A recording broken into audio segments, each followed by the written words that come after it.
Hi class. So today we're going to move on to our next big topic, which is called game theory. The general idea behind game theory is how should I best play a game? So, what are good strategies to employ?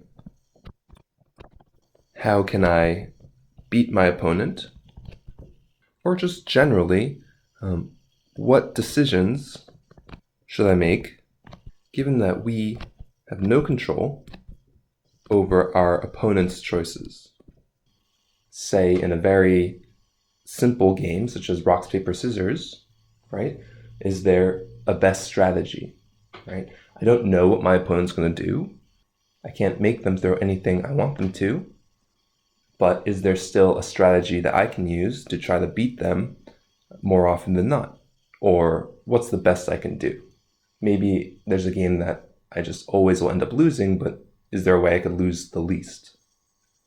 So in rocks, paper, scissors, you might know that the best strategy is to throw completely randomly. But what you might not know is that it's actually very difficult for humans to come up with random patterns. And so there's even been instances of people being able to train AI computer programs to notice human patterns and to actually be able to beat humans at rocks, paper, scissors more than 60% of the time, which is really just kind of insane if you think about it. Game theory might seem like it comes from a place of silly, fun games. Okay, how do I win at, checkers or chess or Monopoly, what's the best strategy? But it actually has much more far-reaching consequences, such as the stock market, right? What's the best stocks to buy? What's the optimum strategy in terms of buying and selling stocks? It has applications towards business, right? When should I enter a market? What is a good competitive pricing for me to use to profit as much as possible? It also has applications towards politics. How are the policies I'm going to set forth or enact? How are those going to affect my standing, my electability, my approval rating? And finally, it can have far-reaching consequences into matters of warfare. How should troops be organized? How should the military be mobilized?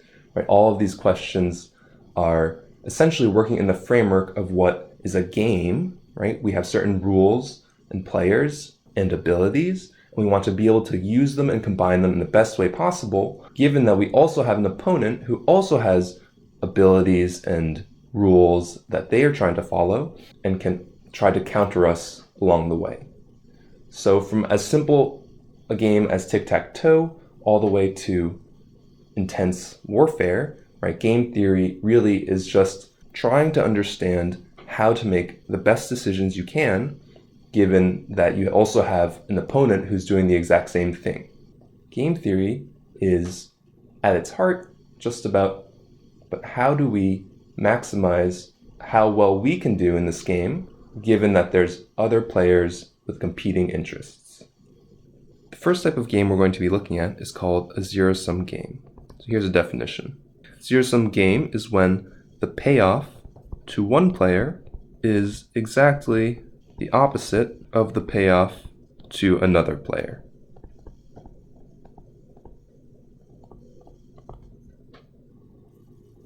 So what are some examples of this? Well, with two players, a game like rocks, paper, scissors is going to be zero-sum.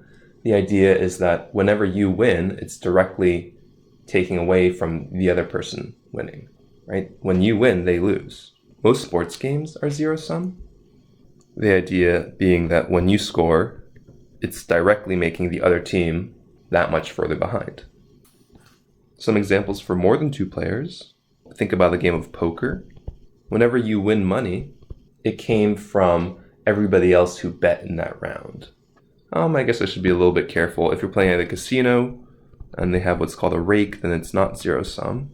I'm being a little bit loose in my examples of zero-sum games. Some people might not consider football a zero-sum game because technically when you score 7 points, the other team isn't losing 7 points, but it is putting the other team down 7 points. And so in that respect, it is still, in some sense, a zero-sum game.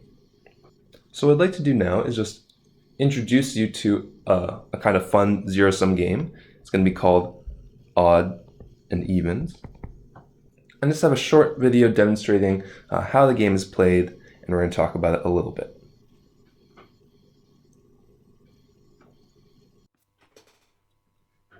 Okay, we're going to play a game, odds versus evens.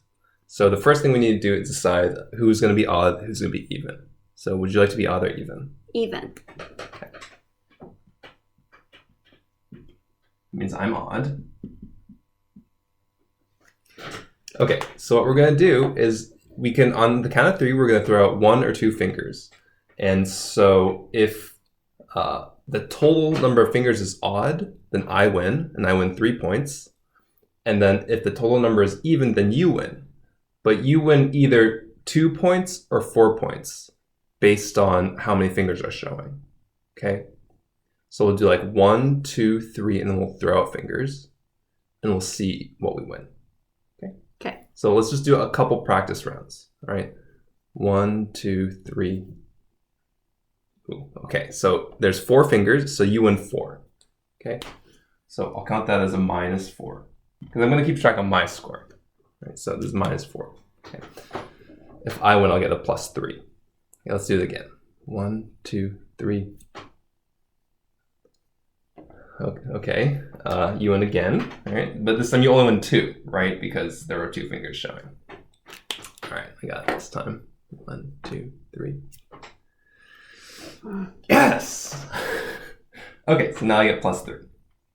Okay. Does this make sense? Mm-hmm. Okay, so we'll just play 10 rounds in total, and we'll see who wins in the end. Okay? Okay. All right. 1, 2, 3, shoot. Oh, crap. 1, 2, 3, go. Yes.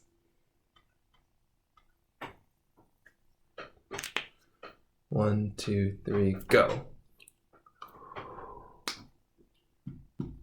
Come back. 1, 2, 3, go. No. Okay. 1, 2, 3, go. Oh, man. Okay. All right, 2 more rounds. You ready? 1, 2, 3, go. Yes. Oh.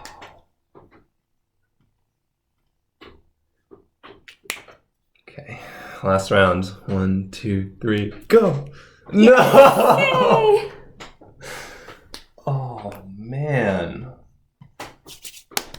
Big loss near the end. Okay, so let's total this up. Let's see who wins. Okay, -6 +3 -3 -7 -4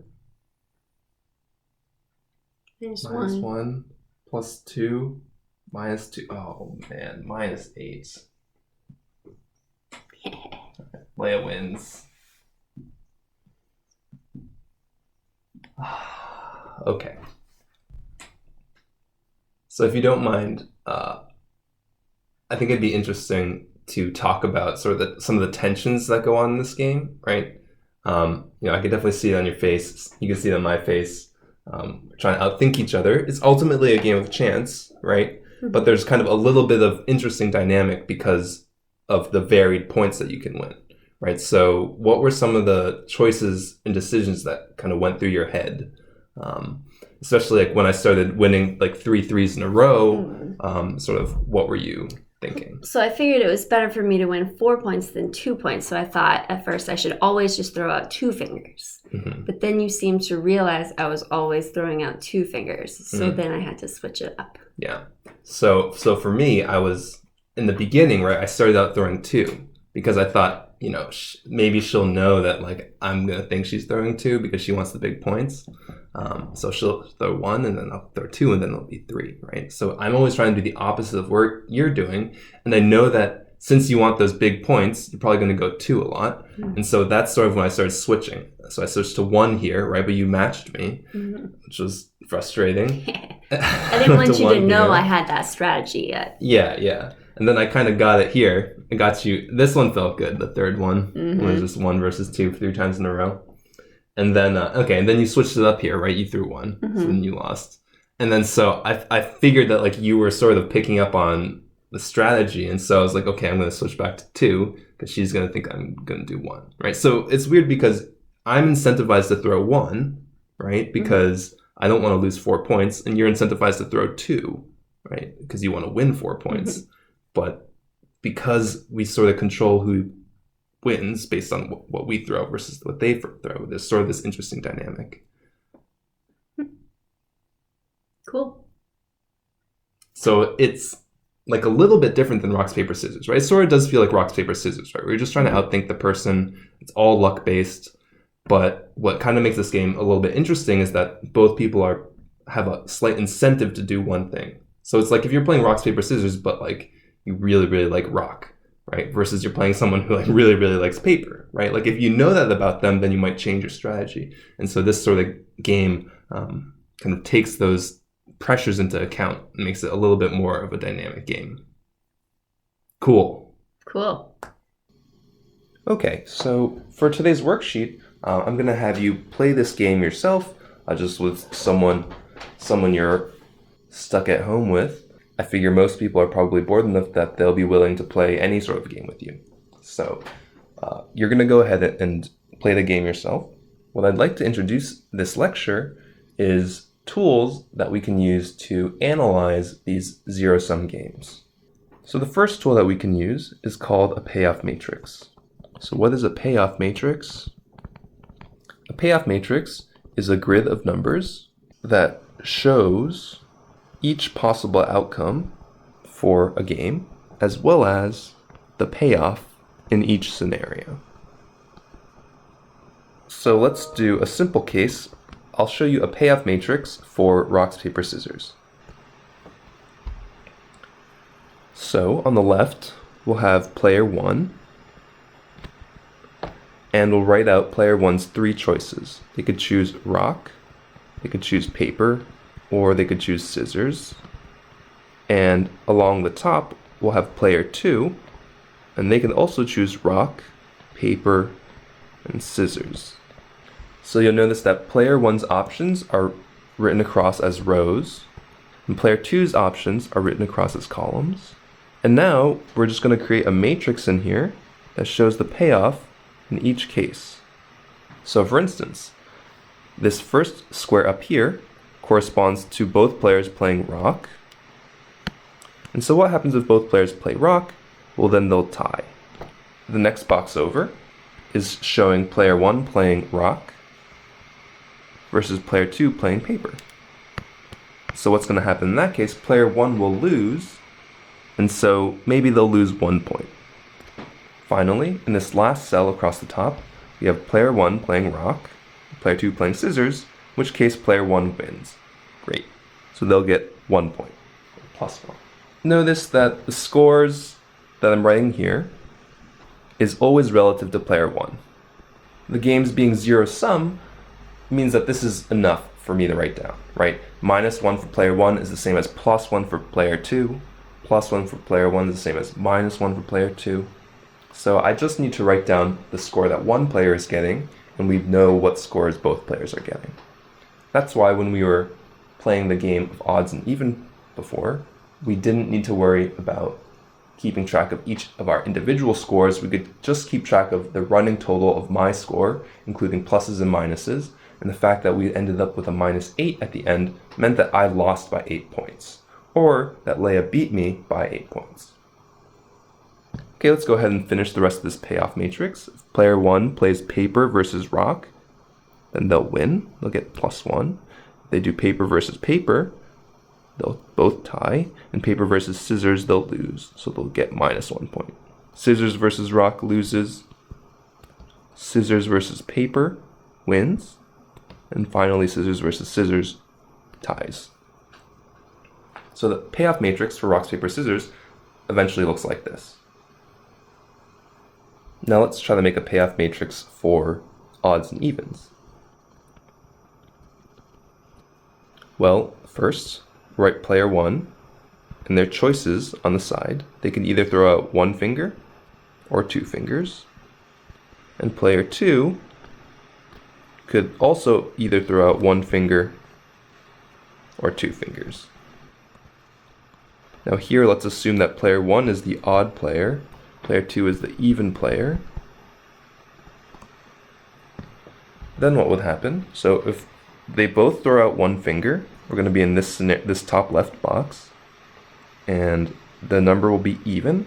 So the even player will win. They'll win 2 points, so we'll denote that with a -2 there. If player 1 throws out one finger, player 2 throws out two fingers, then there's going to be 3 fingers total, so player 1 will win. They'll win 3 points, so we'll have a +3 there. If player 1 throws out two fingers, player 2 throws out one fingers, they'll again be 3 fingers, so player 1 will win. Finally, if they both throw out two fingers, then there's 4 fingers, and player 2 wins and wins 4 points. So there'll be a -4 in that box. So you can see that a payoff matrix is a very nice, succinct way to summarize a game. If I gave you this payoff matrix, then you would exactly already know how the game of odds and evens works, right? You have two choices, you show them at the same time. Depending on which choices you make, you look at the payoff matrix to see who wins how many points. So there's another name for the type of games that we've been looking at so far. They are zero-sum games, but they're also called total conflict games. So a total conflict game is a game where one player winning means the other player loses. And so there's no incentive for cooperation. These games are, in some sense, simpler to analyze because we don't need to worry about, oh, can we both cooperate and get a good outcome, right? We're just trying to beat the other person. So any sports game is a total conflict game. Rocks, paper, scissors is a total conflict game, right? We're trying to be the winner. We don't want to be a loser. And so the first types of games that we're going to be analyzing are these total conflict zero-sum games. We're going to learn that with the payoff matrix, we can actually figure out what the optimal strategies are to play these games. It involves a little bit of math, but it's pretty remarkable in the sense that if I told you about this game odds and evens, it feels like a completely random game. You throw out one finger, throw out two finger, you don't know what the other player is going to do. And so how can there be a good strategy? The strategy depends on what they do. Well, it turns out that you can actually develop a winning strategy based on looking at this payoff matrix. And so that's the sort of topic we're going to dive into after the Easter break. Take a look at the worksheet. On it, you're going to try this game of odds and evens, and we're going to try to interpret some payoff matrices, and we're going to just familiarize ourselves with the notation and the setup of these problems. All right, have a nice day.